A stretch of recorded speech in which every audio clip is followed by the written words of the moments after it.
Lucifer 2 Empuraan. First நம்ம Lucifer 1 வந்துட்டு reverse பண்ணிட்டு வருவோம். ஆக்சுவலி லூசிஃபர் வந்து ஒன் ஆஃப் மை ஃபேவரட் மூவிங்க. ஏன்னா அதோட ஸ்க்ரீன் பிளேவும் சரி, மேக்கிங்கும் சரி ரொம்ப அழகாக இருக்கும். ரொம்ப சீன்ஸ் கூஸ்பம் மொமெண்ட்டை நம்மளை கிரியேட் பண்ண வச்ச படம் தான் லூசிஃபர். மோகன்லாலை இன்ச் பை இன்ச் ரொம்ப அழகாக காட்டியிருப்பாரு டைரக்டர் பிருத்திவிராஜ். லூசிஃபர் பார்ட் 2க்கான லீட் நம்மளை கன்ஃபியூஸ் பண்ணுற மாதிரி முடிச்சிருப்பாங்க. பிகாஸ் படம் ஃபுல்லாக ஸ்டீஃபன் நெடும்பள்ளியாக வந்த மோகன்லால் கிளைமேக்ஸில் குரேஷி ஆப்ரகாமா ஒரு கேங்ஸ்டராக காட்டியிருப்பாங்க, பிருத்திவிராஜையும் காட்டியிருப்பாங்க. இது நிறைய பேருக்கு கன்ஃபியூஸ்டாக இருந்துச்சு, என்ன ஏதுன்னு புரியாமல். ஸோ அதுதான் பார்ட் 2க்கு நிறைய பேர் எக்ஸைட்டடாக வெயிட் பண்ணிட்டு இருந்தாங்க. அதில் நானும் ஒருத்தர்.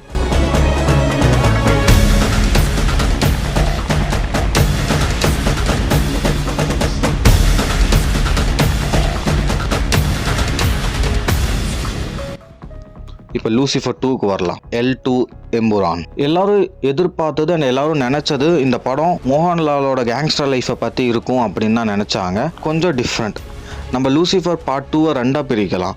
ஒன்று வந்து பிருத்திவிராஜை பற்றி, இன்னொன்று வந்து கேங்ஸ்டரை பற்றி, பொலிட்டிக்கலை பற்றி. பிருத்திவிராஜ் யார், ஏன் மோகன்லால் சார் கூட இருக்கணும், எப்படி சேர்ந்தார், அண்ட் மோகன்லால் சாருக்கும் பிருத்திவிராஜுக்கும் இருக்கிற கனெக்ட் என்ன அப்படின்றதும்.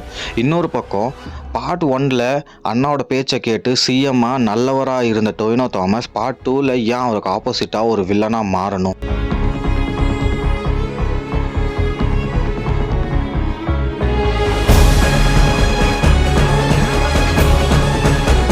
படம் ஸ்டார்ட் ஆகிறது வில்லனோட இன்ட்ரோடக்ஷன் சீனோட தான். அந்த சீனு நம்மளை ரொம்ப பயன்படுத்துகிற மாதிரி எடுத்திருப்பாங்க. அவ்வளோ கொடூரமான ஒரு சீனாக எடுத்திருப்பாங்க படத்தில். வில்லனோட அந்த இன்ட்ரோடக்ஷனே ரொம்ப கொடூரமாக இருக்கணும் அப்படின்றதுக்காக வச்ச சீன். படத்தில் மோகன்லால் கிட்டத்தட்ட ஒரு 1 ஹவருக்கு அப்புறம் தான் மோகன்லாலை காட்டுறாங்க.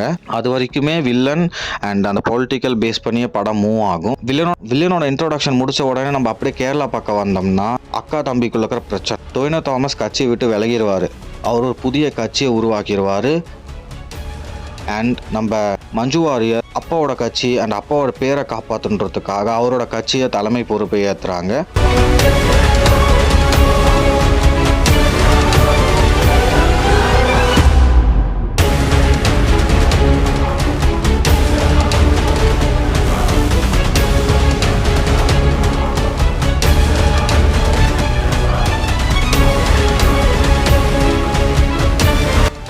அப்போ ஒரு பிரச்சனை வருது. அந்த பிரச்சனை குரல் கொடுக்க போகும்போது நம்ம மஞ்சு வாரியரை தாக்கிறதுக்கு பிளான் பண்ணுறாங்க. அண்ட் தாக்க முயற்சிக்கும் போது அவங்கள காப்பாற்ற ஒரு பர்சன் வருவார். அண்ட் அந்த சீன் சரியான கூஸ்பம்.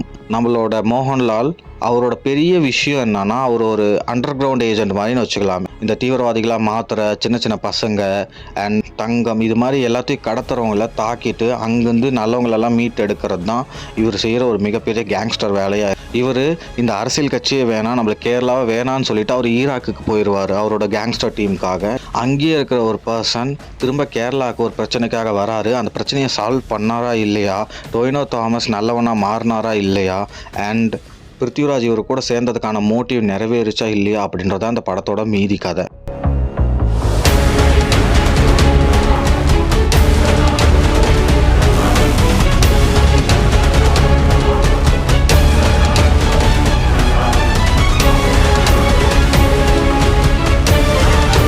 பார்ட் 1ல் மாதிரி பார்ட் 2லையும் பிருத்திவிராஜ் மோகன்லாலா இன்ச் பை இன்ச் சீன் பயங்கரமான கூஸ்பம்ஸாக காட்டியிருப்பார். மனுஷன் பார்ட் 1ல் ஃபுல்லாக வேஸ்டி அண்ட் ஷட்டில் வந்தவர் இதில் பார்ட் 2ல் ஓஜியாக காமிச்சிருப்பாங்க. நிஜமாவே சரியான ஒரிஜினல் கேங்ஸ்டர். பிளாக் அண்ட் பிளாக்ல தான் இருப்பார்.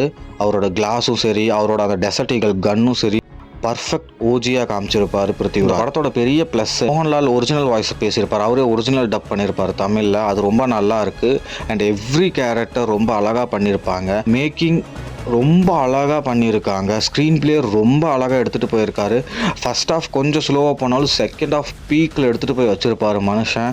ஆக்ஷன் பயங்கரமாக இருக்கும். மோகன்லாலோட ஒவ்வொரு இன்ட்ரோடக்ஷனும் ஒவ்வொரு சீனுக்கு அப்புறம் அவரோட வர இன்ட்ரோடக்ஷனையும் ரொம்ப பர்ஃபெக்டாக காட்டியிருப்பார். அண்ட் பார்ட் 2ல் ஃபுல் அண்ட் ஃபுல் நம்மளோட பிருத்திவிராஜை பேஸ் பண்ணியிருக்கும். பட் பார்ட் 3 தான் மோகன்லாலுக்கான படமாக இருக்கும். Watchable movie. மறக்காமல் தியேட்டர்ஸில் போய் பாருங்கள், எக்ஸ்பீரியன்ஸ் அனுபவிங்க.